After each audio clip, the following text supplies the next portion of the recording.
নবী সাল্লাল্লাহু আলাইহি ওয়াসাল্লাম বলেন, আল্লাহ পাক ওই মানুষটাকে রহম করুন, ওই মানুষটার উপরে আল্লাহর রহমত বর্ষণ করুন। কমা মিনাল লাইলে, যে মানুষটা রাত্রে উঠে গেছে ফজরের সময়, রাত্রে বেলায় ঘুম থেকে জাগ্রত হয়ে গেছে, হয়ে কি করছে, ঘুম থেকে জেগে উঠে ফাসাল্লা ওয়া আইকাজা আহলাহু, সে নিজে সলাত আদায় করছে, তার আহালকেও জাগ্রত করে দিছে।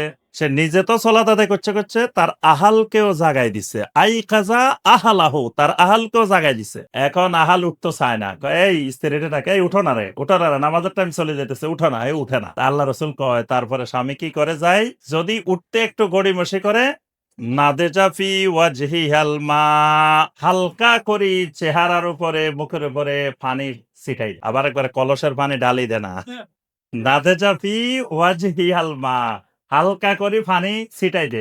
পানি যখন মুখে ছিটাই দে, তখন ঘুমের ক্লান্তি কেটে যায়। নবী সাল্লাল্লাহু আলাইহি ওয়াসাল্লাম দেখেন কি সুন্দর পদ্ধতি শিখাই দিতেছে।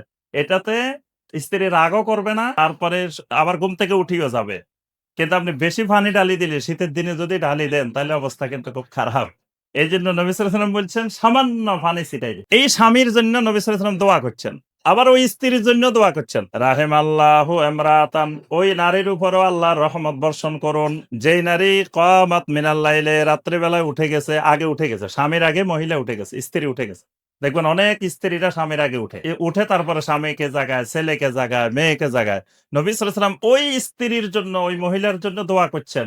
আল্লাহ রসুলের দোয়া মানে দুনিয়া সবকিছু বিফল হইতে পারে, রাসূলের দোয়া বিফল হয় না। রাসূলের দোয়া অবশ্যই কবুল। ওই মহিলার প্রতি আল্লাহ রহম করুক।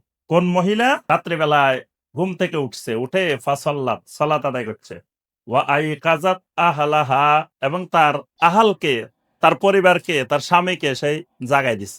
স্বামীও উঠতে একটু গড়িমসি করতেছে, তখন কি করে, নাদেজাত ফি ওয়াজহিহিল মা, স্বামীর চেহারার মধ্যে একটু পানি ছিটাই দেয়। তাহলে দেখেন, এই যে ঘুম থেকে উঠা, সালাত আদায় করা, সহযোগিতা করা, এটা সহজ হয়েছে কেমনে, যখন পরিবারের একজন আরেকজনকে সহযোগিতা করে। আচ্ছা, তাহলে বুঝলাম আমরা পরিবারের আহালের দিনের ক্ষেত্রে একটা গুরুত্ব আছে।